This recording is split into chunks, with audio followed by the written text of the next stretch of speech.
Hello everyone, this is ऋतु और स्वागत है आप सभी का सीटेट प्रीवियस ईयर क्वेश्चंस की सीरीज़ में। इस सीरीज़ में हम डिस्कस कर रहे हैं सोशल साइंस के प्रीवियस ईयर क्वेश्चंस को विद एक्सप्लेनेशन। तो आज की इस क्लास में हम प्रीवियस क्वेश्चन पेपर को कंटिन्यू करेंगे which is 8 January 2022। You can also follow me on social media, Facebook page, Insta ID और टेलीग्राम चैनल।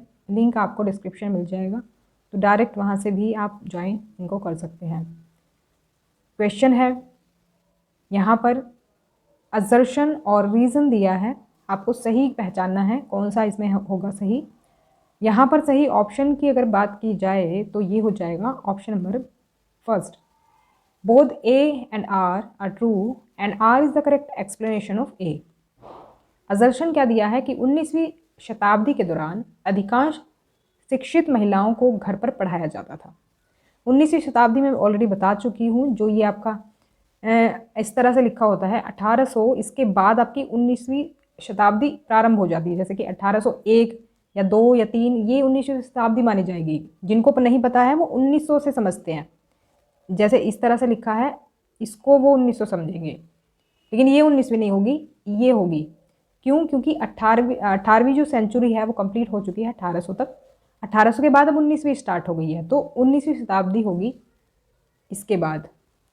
तो 19वीं शताब्दी के दौरान अधिकांश शिक्षित महिलाओं को घर पर पढ़ाया जाता था।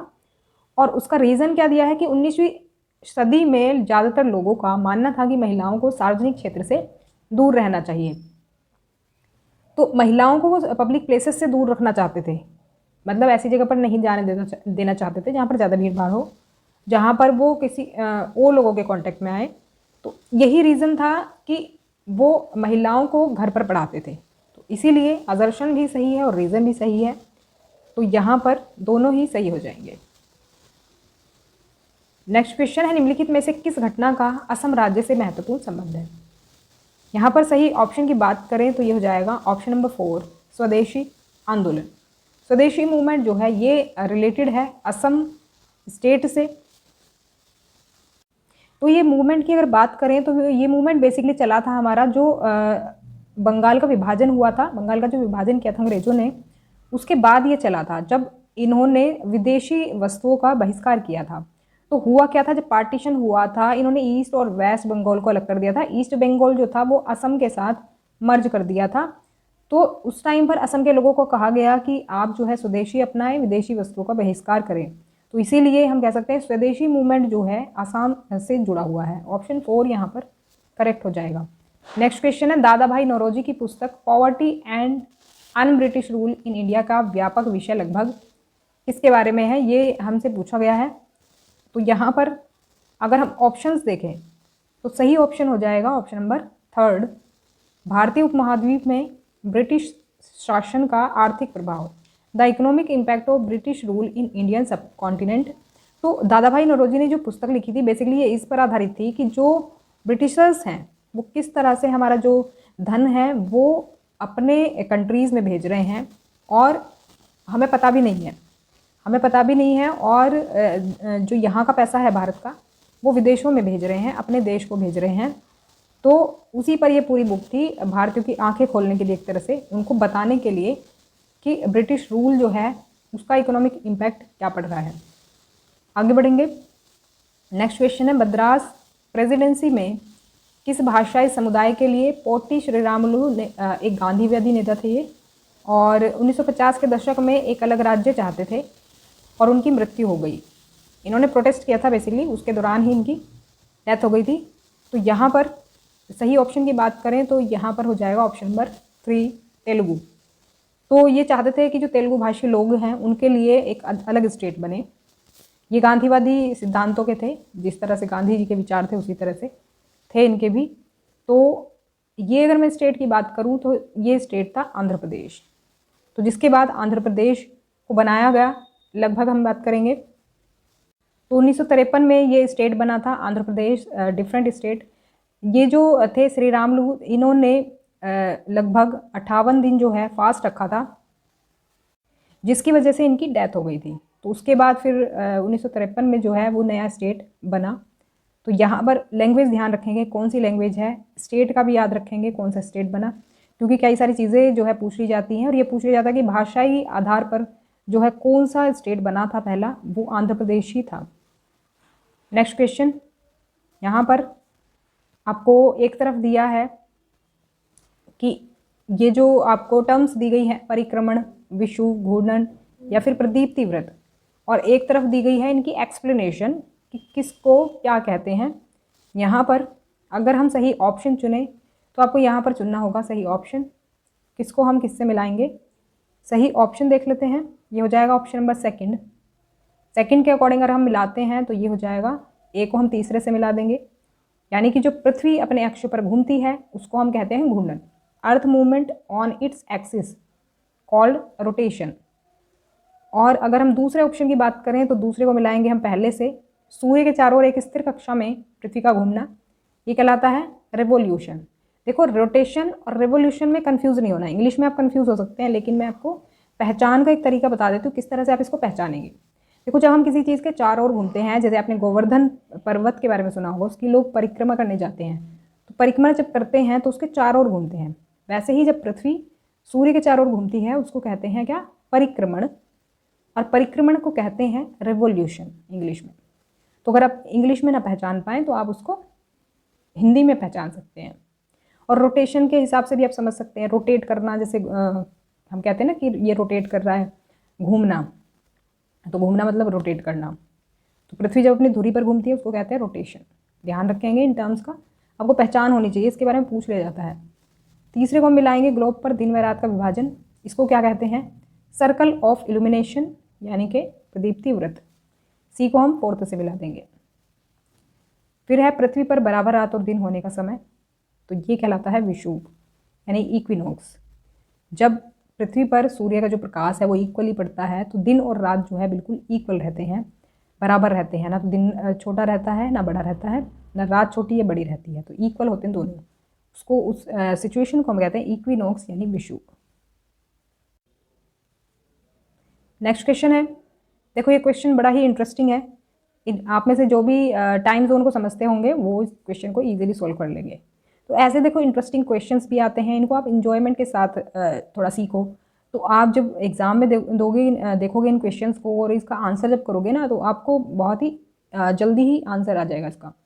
यहाँ पर दिया है कि समय क्षेत्रों को दर्शाने वाले मानचित्र को पढ़ाते समय, टाइम जोन्स का अगर हम मैप दिखा रहे हैं बच्चों को, तो इसमें एक बच्चा पूछता है कि इस मानचित्र पर +5, -5 और +3, -3 आदि क्यों अंकित हैं। छात्र के प्रश्न को कक्षा में स्पष्ट करते समय शिक्षक द्वारा निम्नलिखित में से किसे शामिल किया जाना चाहिए, अगर हम ये चीज़ बच्चे को समझाना चाह रहे हैं तो। अब देखो इसमें अगर हम सही ऑप्शन की बात करें तो ये हो जाएगा option number first, only A and B. Only A and B क्यों हम शामिल करेंगे, एक तो देखो हमें चाहिए होगा क्या, हम क्या शामिल कर सकते हैं, इंटरनेशनल टाइम जोन्स, जो इंटरनेशनली टाइम निर्धारित किया गया है, अंतर्राष्ट्रीय जो समय क्षेत्र हैं उसको हम शामिल कर सकते हैं। दूसरा, हम ग्रीनविच से विशेष स्थान के देशांतर के सापेक्ष स्थिति देशांतर की, ये क्या चीज़ है बता देती हूँ। मान लो ये पृथ्वी है और पृथ्वी पर आपको पता ही है एक हमारी क्या है, जो मानक समय रेखा है पूरे वर्ल्ड की, इंटरनेशनल हम कह सकते हैं समय रेखा, तो उसको हम क्या करेंगे, उससे हमें पता होना चाहिए देशांतर की सापेक्ष स्थिति, यानी कि अगर हम किसी जगह का टाइम अगर बताना चाह रहे हैं, मान लीजिए इस पॉइंट का हम बताना चाह रहे हैं, तो इस पॉइंट पर हमें पता होना चाहिए कौन सा देशांतर अवेलेबल होगा। जैसे कि भारत की बात कर ले, भारत का जो लोकल टाइम है, भारत का जो मानक समय है, वो वाली लाइन अगर हम ले लेते हैं, तो अगर हमें वो पता होगा तो हम यहाँ से टाइम ईजिली निकाल पाएंगे, ईजिली कैलकुलेट कर पाएंगे। हमें पता है कि यहाँ पर अगर 12 बजे होंगे तो भारत में यहाँ पर 5-5.5 घंटे टाइम आगे होगा, और 12 बजे होंगे तो शाम के यहाँ पर 5-5:30 बजे होंगे। तो इस तरह से हमें ये पता होना चाहिए, देशांतर हमें पता होना चाहिए उस जगह का, तो हम इस कंसेप्ट को समझा पाएंगे। और इस कंसेप्ट को कैसे समझाएंगे, ये चीज़ क्या दी हुई है, ये दी हुई है कि मान लो हमें यहाँ का टाइम पता करना है, तो यहाँ का टाइम हमें पता करना है, तो इधर से जब जाएंगे, ये जो प्राइम मेरिडियन से हम इधर जाएंगे तो टाइम क्या होगा, प्लस होगा, वही किया गया यहाँ पर +5। अगर हम इधर जाएंगे तो प्लस करते जाएंगे, वो चाहे कितने भी डिग्री पर हो उतना ही डिग्री हम प्लस कर देंगे। और पीछे अगर जाएंगे तो माइनस कर देंगे। इधर अगर पश्चिम की ओर जाएंगे तो माइनस कर देंगे, क्योंकि ये इधर के जो एरियाज़ होंगे वो प्राइम जो मेरिडियन है उससे पीछे का टाइम उनका होगा।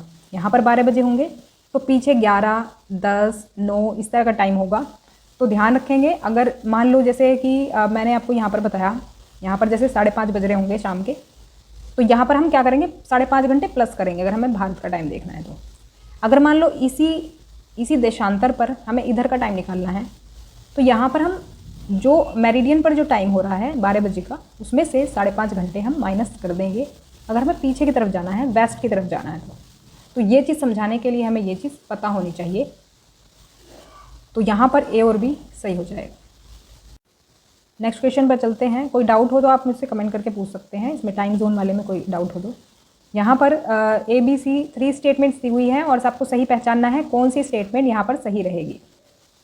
सही ऑप्शन की बात करें तो हो जाएगा option number 3, only C is true. C जो है यहाँ पर दिया है कि ठंडे क्षेत्रों में सूर्य की किरणें हमेशा तिरछी होती हैं और कम गर्मी प्रदान करती हैं। तो ये बात बिल्कुल सही है। मान लो ये पृथ्वी है और सूर्य यहाँ पर चमक रहा है, तो यहाँ पर जो सूर्य की गर्मी जिन क्षेत्रों में बिल्कुल सीधी चमक रही है, यहाँ पर तो बिल्कुल तेज़ धूप लगेगी, तेज़ गर्मी पड़ेगी, लेकिन जहाँ पर तिरछी जा रही हैं, ये तिरछी ऐसे जा रही हैं, तो वहाँ पर क्या होती है, कम गर्मी पड़ती है। इसी का रीज़न है कि जो आपका नॉर्थ और साउथ पोल जो है, यहाँ पर बर्फ़ जमी रहती है। ये इसका रीज़न यही है, क्योंकि वहाँ पर सूर्य की गर्मी नहीं पहुँच पाती। तो थर्ड यहाँ पर सही है। अब ये क्यों गलत है ये मैं आपको एक्सप्लेन कर देती हूँ। तो पहला जो है यहाँ पर दिया है कि कर्क रेखा और मकर रेखा के बीच का क्षेत्र शीतोष्ण कटिबंध कहलाता है।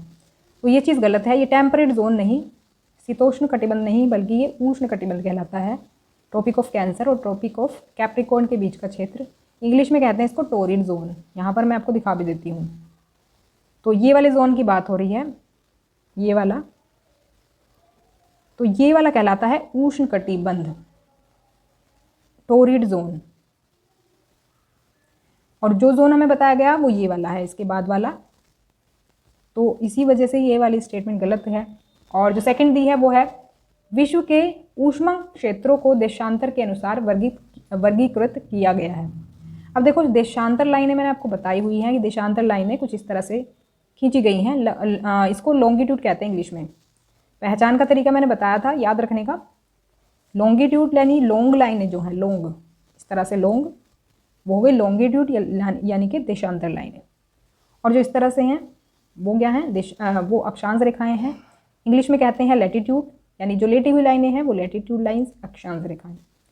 तो देखो, अक्षांश रेखाओं के अकॉर्डिंग ताप कटिबंध हीट जोन्स हमारे बनाए गए हैं, जो कि आप यहाँ पर देख रहे हैं, ना कि हमारे टाइम जोन्स।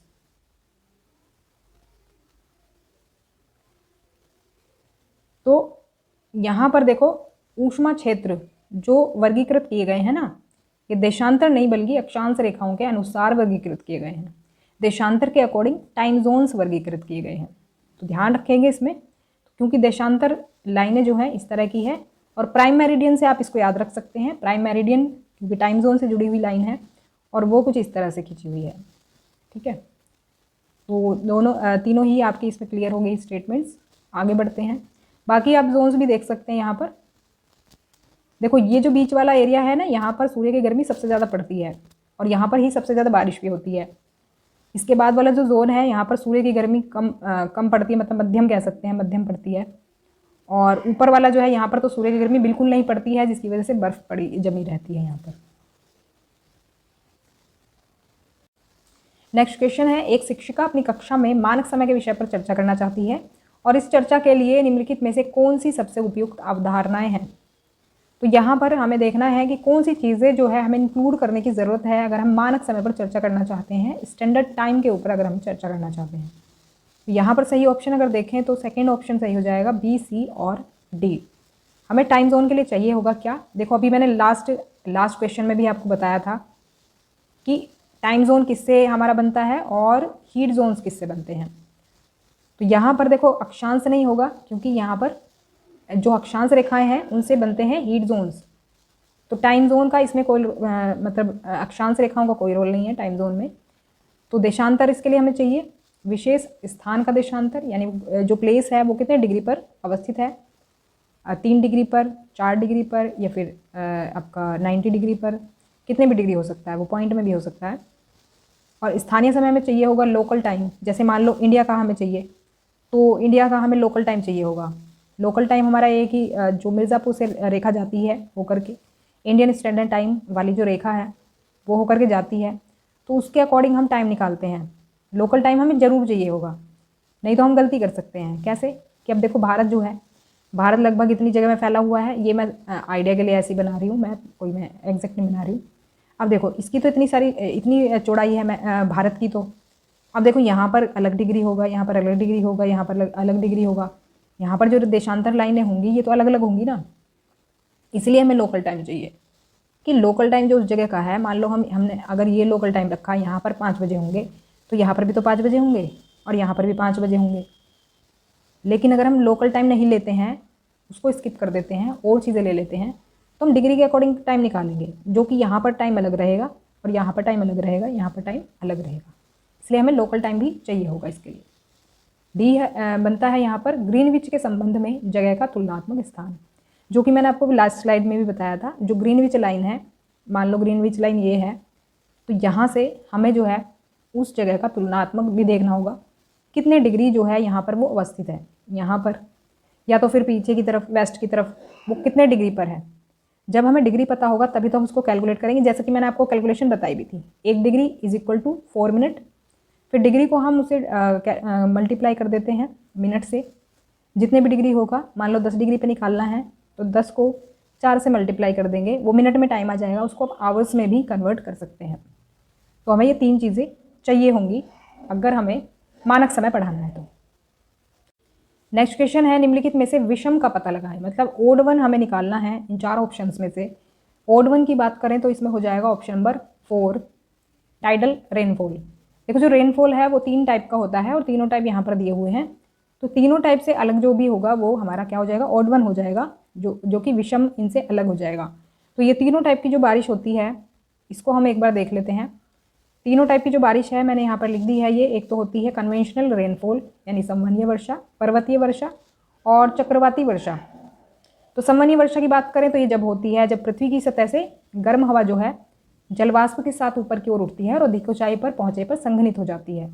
संघनित होना मतलब कि बूंदों के फॉर्म में जो है गिर जाती है तो बारिश हो जाती है। देखो यहाँ पर देख लेते हैं, ये है कन्वेंशनल रेन। अब देखो जो गर्म हवा थी ना ये ऊपर गई, ऊपर जब गई तो ऊपर का टेम्परेचर तो कम रहता है, ऊपर का टेम्परेचर जब कम रहेगा तो ये क्या हो जाएगी, संघनित हो जाती है, बूंदों के रूप में गिर जाती है। तो यहाँ पर जो है ये वाली हो जाएगी कन्वेंशनल रेनफॉल। और यहाँ पर दूसरे ऑप्शन की बात करें तो दूसरा है ये हमारा ओरोग्राफिक रेनफॉल यानी कि पर्वतीय वर्षा।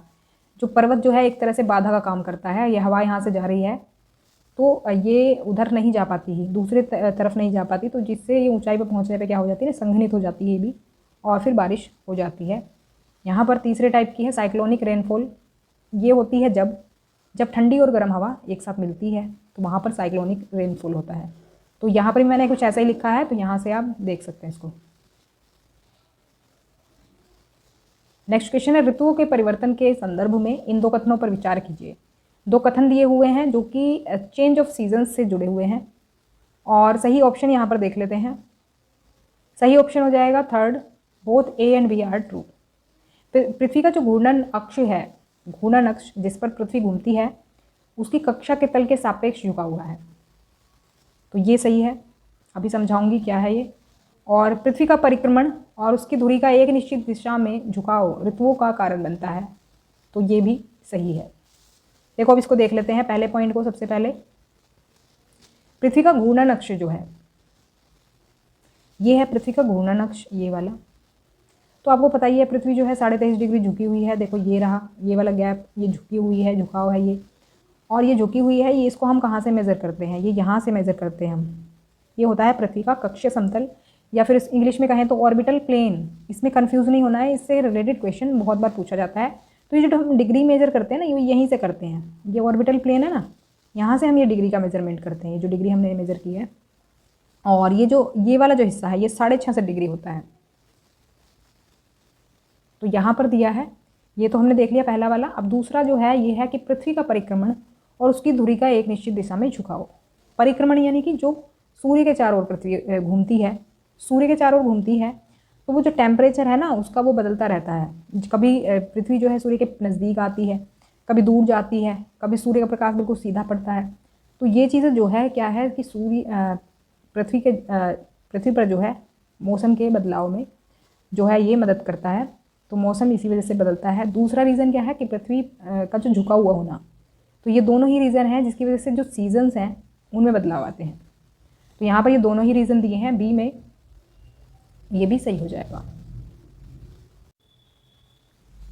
सो ये थी हमारी आज की क्लास, और इसमें एक पॉइंट और रह गया है, अभी ये भी मैं बता देती हूँ। देखो यहाँ पर यही चीज़ दी हुई है, ये एक्सप्लेनेशन, यहाँ पर यही एक्सप्लेनेशन दिया हुआ है जो मैंने आपको बताया था कि जो इंक्लाइनेशन जो है अर्थ का, उसकी वजह से ही जो है, उसकी वजह से, और जो रेवोल्यूशन है अर्थ का उसकी वजह से ये क्या होते हैं, सीज़न आते हैं, तरह तरह के जो सीज़न आते हैं यहाँ पर वो आते हैं। और एक इम्पोर्टेंट पॉइंट और मैंने ले लिया था कि जो एस्ट्रोनॉमर है आर्यभट्ट, उनका नाम हमने सभी ने सुना होगा, तो इन्होंने कहा था कि पृथ्वी जो है घूमती है और ये अपने ही अक्ष पर घूमती है। आप सोच सकते हैं उस टाइम पर इन्होंने कितनी दूरदर्शी सोच रखी होगी। मतलब इन्होंने, जब कोई टेक्नोलॉजी नहीं थी, आज तो हम सैटेलाइट के थ्रू ये पता लगा लेते हैं, इन्होंने कैसे ये जाना, तो ये बहुत बड़ी बात है। तो ये थी हमारी आज की क्लास, और अगर आपको क्लास पसंद आई हो तो कमेंट करके मुझे ज़रूर बताएं, और पसंद आई है तो लाइक भी कर दो फिर, और शेयर ज़रूर कर देना, और सब्सक्राइब तो ज़रूर ही कर लेना क्योंकि आपको वीडियोस मिलते रहेंगे। तो फिर मिलते हैं नेक्स्ट क्लास में, तब तक के लिए stay connected and keep watching study more knowledge. Thanks for watching. और इसके अलावा मैं एक चीज़ और कहना चाह रही थी कि आजकल आप लोगों के काफ़ी अच्छे कमेंट्स आ रहे हैं, तो अच्छा लगता है, थोड़ा मोटिवेशन मिलता है। तो अभी लोग देख भी रहे हैं, और अब भैया आप लोग देखोगे तो फिर वीडियोस जो है वो सर्कुलेट होंगी अपने आप ही। तो ऐसे ही देखते रहो और शेयर करते रहो अपने फ्रेंड्स और रिलेटिव्स में। मिलते हैं नेक्स्ट वीडियो में। Thanks for watching.